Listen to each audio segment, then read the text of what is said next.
Welcome to social school. कैसे हो आप सब? मैं हूं आपकी अनुष्या मैम एंड आई होप आप लोग सुपर रेडी हो आज के इस सेशन के लिए। तो आज की क्लास में हम लोग एक सुपर इंपॉर्टेंट टॉपिक को कवर करने वाले हैं। बस कुछ ही दिन की बात है, फिर हमारा पॉलिटिकल साइंस का एग्जाम है एंड इसी के चलते मुझे लगा ये सेशन करना अभी हमारे लिए बहुत ज्यादा इंपॉर्टेंट है। तो नॉर्मली क्या होता है यार, ह्यूमैनिटीज में सारे बच्चे क्या करते हैं, ऊपर ऊपर से सब कुछ पढ़ लेते हैं चैप्टर को एंड आपको लगता है कि मे बी तैयारी पूरी हो गई है। बट मैंने आपको क्लास के बीच में भी बता रखा है कि answer writing and presentation, paper presentation, ये हमारे एग्जामिनेशन का एक बहुत ही क्रूशियल, बहुत ही इंपॉर्टेंट हिस्सा है। At the end of the day हमें पेपर में क्या करना है, लिख कर आना है आंसर्स को। तो इस सेशन में बहुत ही छोटा सा सेशन रहेगा। आई नो आप लोगों को सेल्फ स्टडी, रिविजन, नोट्स पढ़ने के लिए, इन सारी चीजों के लिए करने के लिए भी टाइम चाहिए। तो इस छोटा सा सेशन रहेगा जिसमें मैं आपको ये बताऊंगी कि बोर्ड एग्जाम में आंसर राइटिंग हम अपनी कैसे इंप्रूव कर सकते हैं। एंड ये जो सेशन है, अगर आप इसे एंड तक देखोगे देन आई कैन गारंटी कि आपके जितने भी नंबर बन रहे होंगे बोर्ड एग्जाम में, उस मार्क्स में थोड़ा सा और बूस्ट मिलेगा। ठीक है, आप आराम से अपने मार्क्स को बूस्ट दे पाओगे इस सेशन से। चलो, तो ऑन दैट नोट हम लोग स्टार्ट करते हैं और जल्दी से समझते हैं कि बोर्ड एग्जाम में आंसर राइटिंग हमारी कैसे होनी चाहिए। एक और बहुत ही इंपॉर्टेंट चीज, आज का ये जो सेशन है इसमें मैं टॉपर्स शीट भी लेकर आई हूँ। ठीक है, मतलब आपके जो सीनियर्स थे, ठीक है, पिछले ईयर्स के जो टॉपर्स थे, उनकी आंसर शीट की फोटोज भी हैं मेरे पास। तो हम लोग एक अंदाजा लगा पाएंगे कि जो टॉपर्स हैं, जो बहुत मचा कर आते हैं एग्जाम में, वो लोग अपने आंसर राइटिंग में ऐसा क्या खास करते हैं कि उन्हें पूरे पूरे नंबर मिल जाते हैं। ठीक है, तो ये बहुत ही एक क्रूशियल एलिमेंट है हमारे आज के सेशन का कि हम लोग टॉपर्स की भी आंसर शीट को देखेंगे। ठीक है, नेक्स्ट ये जो सेशन है, ऐसा नहीं है कि ये सिर्फ पॉलिटिकल साइंस के बच्चों के लिए ही है। ठीक है, अभी जितने भी बच्चों के बोर्ड एग्जाम बचे हुए हैं, जैसे अगर मैं अपने ह्यूमैनिटीज के बच्चों की बात करूं तो तुम्हारा पॉलिटी और हिस्ट्री का एग्जामिनेशन बचा हुआ है मेनली, है ना। तो इन दोनों ही एग्जामिनेशन में तुम्हें इस सेशन से मदद मिलेगी। End of course like I said, तुम लोग अपने मार्क्स को डेफिनेटली इंक्रीज कर पाओगे बस इन कुछ टिप्स को फॉलो करके। चलो देखते हैं क्या है वो टिप। देखो, सबसे पहली बात, हमें बचपन से ये सिखाई जाती है कि हमें क्या करना है, बहुत ही नीट एंड क्लीन पेपर करके आना है। ठीक है, अब देखो, नीट एंड क्लीन पेपर का ये मतलब नहीं है कि तुम बहुत ही सुंदर सुंदर हैंडराइटिंग में लिखो, सजा सजा कर आ जाओ। मैं ये उम्मीद नहीं रख रही, क्योंकि बहुत सारे बच्चे मेरे से ये बोलते रहते हैं कि दीदी हमारी हैंडराइटिंग उतनी अच्छी नहीं है, हम क्या करें। एंड फ्रैंकली मेरी खुद की हैंडराइटिंग उतनी अच्छी नहीं है, मुझे अपनी हैंडराइटिंग बिल्कुल नहीं पसंद। तो ऐसा नहीं है कि तुम्हारी हैंडराइटिंग बहुत सुंदर सुंदर कर्सिव कर्सिव नहीं है तो फिर तुम्हारा काम नहीं चल पाएगा। मैं बस ये कह रही हूँ कि साफ तरीके से लिख कर आओ। ठीक है, मैं पेपर सजाने को नहीं बोल रही, मैं कह रही हूँ कि साफ तरीके से लिख कर आओ। ये तुम कैसे कर पाओगे? स्पेसिंग दो। ठीक है, ऐसे नहीं करना कि सारे शब्द तुमने साथ में चिपका चिपका के लिख रखा है कि कुछ समझ ही नहीं आ रहा टीचर को। साफ साफ लिखो, स्पेसिंग दो, बीच बीच में वर्ड्स की स्पेसिंग होनी चाहिए। एक आंसर खत्म हो गया तो दो लाइन छोड़ दो। ठीक है, एक आंसर खत्म हुआ है तो फिर एक लाइन खींच भी दो। ये सारी चीजें करो। कटिंग हमें अवॉइड करनी है। ठीक है, तो आंसर लिखने से पहले ही ना यार कुछ सेकंड लो और दिमाग में सोच लो कि यार मुझे क्या लिखना है। ठीक है, तो थोड़ा सा टाइम लेके सोच लो क्या लिखना है, पर गलत लिख के पूरा कट मत करो। कटिंग को अवॉइड करने की हमें कोशिश करनी है। अब that being said, I understand कि यार हम लोग इंसान हैं, कटिंग पक्का करनी पड़ेगी।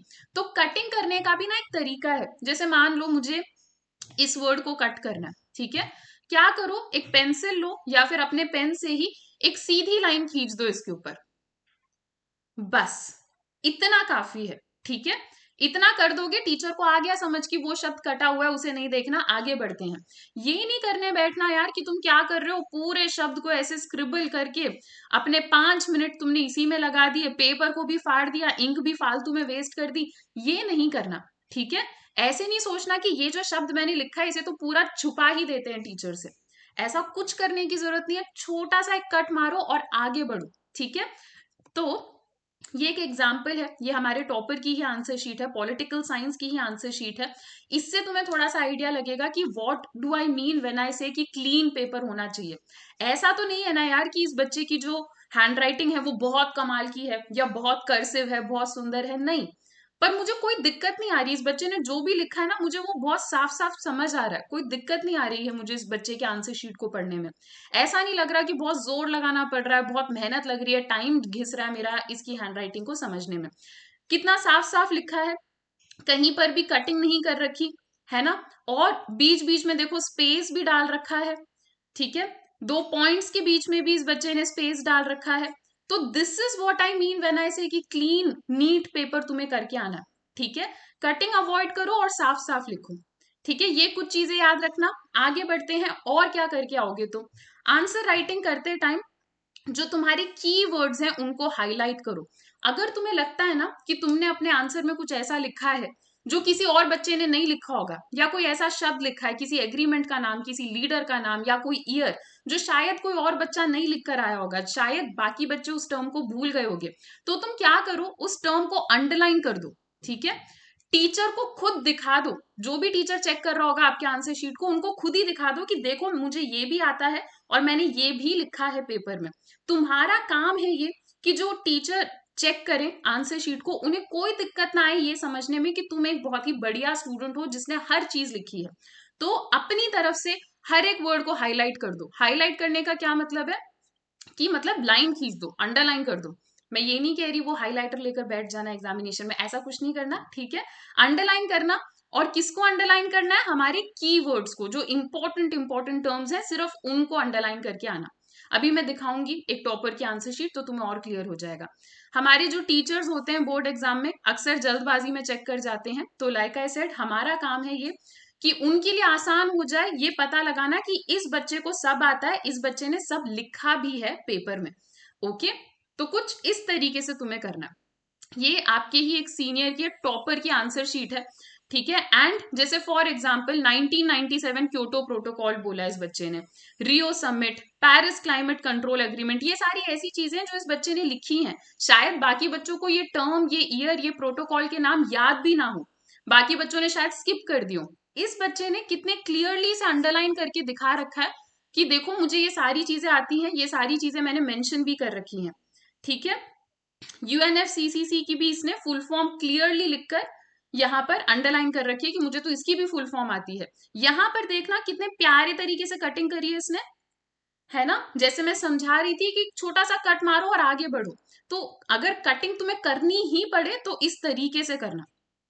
ओके, चलो तो आ गया समझ कि हमें अपने कीवर्ड्स को हाईलाइट करना है। हाईलाइट करना मतलब अंडरलाइन करना है।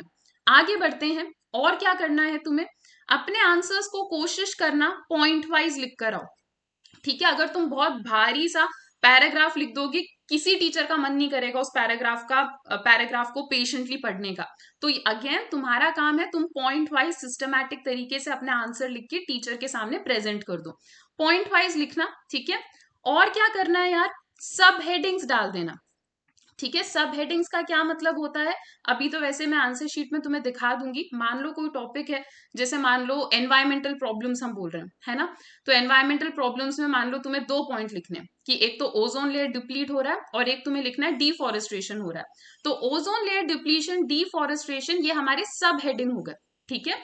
तो अगर तुम पॉइंट में भी छोटे छोटे हेडिंग बना पाओ तो बढ़िया है, पर दैट बीइंग सेड अगर सब हेडिंग बन रहे हैं तो ही बनाना। ऐसे मत करना कि हर एक क्वेश्चन में तुम जबरदस्ती सब हेडिंग बना रहे हो, कोई जरूरत नहीं है। नेक्स्ट, हो सके तो डायग्राम बनाना। डायग्राम का क्या मतलब है, साइंस का पेपर थोड़ी है हमारा। डायग्राम का क्या मतलब है, तुम छोटे छोटे ना फ्लो चार्ट बना सकते हो जिससे तुम अपने आंसर को बहुत आसानी से समझा पाओ। और ये फ्लो चार्ट ऐसे होने चाहिए कि तुम्हारा टाइम वेस्ट ना हो इन्हें बनाने में। अभी टेंशन मत लो, मैं तुम्हें दिखा दूंगी तुम्हारे टॉपर्स की आंसर शीट, सीनियर्स की आंसर शीट की डायग्राम से मेरा क्या मतलब है, तो तुम्हें क्लियर हो जाएगा, ठीक है। चलो तो हम ये आंसर शीट देखते हैं। पहली बात नोट करो कि कैसे सब कुछ पॉइंट वाइज लिखा है, ठीक है, तो तुम भी इस तरीके से पॉइंट वाइज लिख कर आना। नेक्स्ट, नोट करो कि साफ हैंड राइटिंग है, ठीक है, कटिंग तो मुझे दिख ही नहीं रही है। कीवर्ड्स को अंडरलाइन कर रखा है। सब हेडिंग्स देखो, जैसे इस क्वेश्चन में पूछा गया था कि पार्टीशन की वजह से क्या क्या दिक्कत आई, तो इस बच्चे ने क्लियरली सब हेडिंग दे रखी है। एक सब हेडिंग है किलिंग्स, बहुत सारे लोगों की डेथ हुई। एक सब हेडिंग क्या है, एट्रोसिटी एंड इमेंस सफरिंग, की बहुत सफर करा लोगों ने, ठीक है। नेक्स्ट, विमेन की अगेंस्ट एट्रोसिटी। तो ऐसे अलग अलग सब हेडिंग्स भी तुम लोग डाल के अंडरलाइन कर सकते हो, ठीक है। सब हेडिंग से मेरा ये मतलब है। नेक्स्ट, हर एक इंपॉर्टेंट चीज को अंडरलाइन कर रखा है, कम्युनल जोन, एग्जैक्ट डेटा याद था इस बच्चे को कि कितने लोगों की डेथ हुई तो उसे भी अंडरलाइन कर दिया। ठीक है, तो इस तरीके से पॉइंट वाइज एंड सब हेडिंग्स अगर तुम डालोगे तो ये तुम्हारे लिए यूजफुल रहेगा। आगे बढ़ते हैं। अच्छा, डायग्राम से मेरा मतलब ये था, ठीक है, देखो कितना इजी है ये। क्वेश्चन आया था कि बताओ इमरजेंसी के रीजंस क्या है, और इस बच्चे ने क्या करा, कुछ भी नहीं करा, इसमें कोई ड्राइंग की स्किल ही नहीं लगी। रीजन फॉर इमरजेंसी बीच में लिखा, ऐसे 3 एरो डाले और शॉर्ट में बता दिया कि 3 रीजन थे इमरजेंसी के। इन्फ्लेशन हो रहा था, बिहार और गुजरात में मूवमेंट हो रहा था, इंदिरा गांधी के इलेक्शन को इनवैलिड कर दिया था। बस ऐसे 3 पॉइंट इसने यहाँ पे लिख दिए। नेक्स्ट इस बच्चे ने क्या करा, इन पॉइंट्स को नीचे एक्सप्लेन कर रखा। Inflation and food shortage heading डाला, फिर इसे एक्सप्लेन कर दिया यहाँ पर। ठीक है, ऐसे कुछ पूरा एक्सप्लेन करने के बाद next Bihar and Gujarat movement का हेडिंग डाला, वो एक्सप्लेन कर दिया। तो बस डायग्राम से मेरा यही मतलब है कि एक छोटा सा फ्लो चार्ट या फिर एक मतलब छोटा सा टेबल ऐसा कुछ तुम बना पाओ ताकि टीचर को लगे कि इस बच्चे ने कुछ अलग करा। ठीक है, तो बस यही है, मैं ऐसे पेड़ पौधे माउंटेन माउंटेन बनाने को नहीं बोल रही, बस यही मेरा डायग्राम का मतलब है। आगे बढ़ते हैं। ठीक है, नेक्स्ट ये जो हमारे टॉपर हैं, इनको एक टेबल बनाने की जरूरत पड़ी थी। ठीक है, मैप बेस्ड क्वेश्चन में, तो इन्होंने बहुत नीट एक टेबल बनाया है। तो मैं तुम्हें बस दिखाना चाह रही थी कि अगर तुम लोग भी ऐसे एक टेबल बना पाओगे, बहुत मतलब इजी है, कुछ नहीं, स्केल से 2-3 लाइन खींची है, इससे थोड़ा नीट लगता है हमारा paper. Okay, next answer writing के टाइम पे यार कोशिश करना कि तुम पेपर के सीक्वेंस को फॉलो करो। पेपर के सीक्वेंस को फॉलो करना मतलब देखो, ऐसा नहीं करना तुमने पहले सेक्शन ए का पहला क्वेश्चन करा, फिर तुम सेक्शन सी का दूसरा क्वेश्चन कर रहे हो, फिर तुम वापस सेक्शन ए में आ गए, सेक्शन ए का तुम दूसरा क्वेश्चन कर रहे हो। ऐसे इधर उधर कूदते मत रहना। ठीक है, अगर एक सेक्शन उठा रहे हो, पहले उसके सारे क्वेश्चन खत्म करो और उसके बाद नेक्स्ट सेक्शन में जाओ। ठीक है, इससे क्या होता है, मतलब जो भी टीचर चेक कर रहा होता है वो अनॉय नहीं होता कि ये बच्चा क्या कर रहा है, इसे तो आता ही नहीं कुछ, इधर उधर कूद रहा है बस एग्जाम क्वेश्चन पेपर में। ठीक है, तो ध्यान रखना, कोशिश करना कि तुम पेपर में सीक्वेंस वाइज चलो। ठीक है, वो बढ़िया रहेगा। नेक्स्ट, अक्सर बच्चों को ये दिक्कत रहती है कि दीदी कितना लिख कर आए। ठीक है, एग्जैक्टली नहीं पता कितना लिखना है। तो मैं तुम्हें ये सजेस्ट करूंगी कि मान लो 2 मार्क का कोई क्वेश्चन आया है, तो अगर तुम्हें लग रहा है कि 2 पॉइंट मैं लिख देता हूं, तो एक एक्स्ट्रा पॉइंट भी लिख दो। ठीक है, अगर 2 पॉइंट तुम्हारे बहुत ही बढ़िया हैं, ठीक है, अगर तुमने बहुत वेल एक्सप्लेन 2 पॉइंट्स लिखे हैं तो 2 पॉइंट काफी हैं। अगर तुमने 2 बहुत ही छोटे छोटे पॉइंट्स लिखे हैं जिससे ज्यादा कुछ क्लैरिटी नहीं मिल रही, तो तुम एक तीसरा पॉइंट भी एक्स्ट्रा लिख दो, कोई दिक्कत नहीं है। ओके, दैट बीइंग सेड, क्योंकि मैं कह रही हूं कि अगर छोटे छोटे पॉइंट है एक्स्ट्रा लिख दो, इसका मतलब ये नहीं है कि तुम हर क्वेश्चन में जबरदस्ती एक्स्ट्रा बना बना के लिख रहे हो। ठीक है, जितना पूछा जाए उतना ही जवाब देना। ठीक है, जबरदस्ती आंसर बना बनाकर मत लिखना। ओके, नेक्स्ट, अगर तुम्हें कोई डेट याद है तो उस डेट को आंसर में लिख कर आना। ठीक है, अगर याद है तो ही। ये एक एक्स्ट्रा चीज है ना कि यार हमें डेट भी याद है, ज्यादातर बच्चों को नहीं याद रहती, तो अगर तुम्हें कोई डेट याद है वो भी लिख आओ। ठीक है, स्किप मत करो उसे। पर अगर डेट याद नहीं है तो डेट लिखो ही मत, गलत लिखने से अच्छा है लिखो ही मत। स्किप हमें मैप्स को भी नहीं करना है, डोंट स्किप मैप्स। ठीक है, मैप्स ये मैंने तुम्हें बार बार बताया है, मैप्स को भी तुम अच्छे से प्रिपेयर कर लेना। ठीक है, मैप्स भी बहुत इंपॉर्टेंट पार्ट है हमारे प्रिपरेशन का। तो बस इतना ही मुझे बताना था इस छोटे से सेशन में कि जब तुम्हारा पेपर आएगा 20th को, तो तुम्हें पेपर को अटेम्प्ट किस तरीके से करना है, तुम्हें आंसर लिख के किस तरीके से आना है। मैंने तुम्हें तुम्हारे सीनियर्स की भी आंसर शीट दिखा दी और ये सारे टॉपर्स की आंसर शीट है। तो अब तुम्हें आइडिया भी लग गया होगा कि जो बच्चे मचा कर आते हैं एग्जाम में उनकी आंसर शीट कैसे दिखती है। ओके, सो आई होप आज का ये सेशन आपको हेल्पफुल लगा। अगर ऐसा है तो वीडियो को लाइक करो, कमेंट सेक्शन में show some love and support and share करो इस वीडियो को, सारे ह्यूमैनिटीज के स्टूडेंट्स तक पहुंचाओ। चलो बच्चों, तो अभी के लिए इतना ही, दैट्स इट फॉर नाउ। मिलते हैं अपने नेक्स्ट सेशन में, till then bye bye, take care and thank you.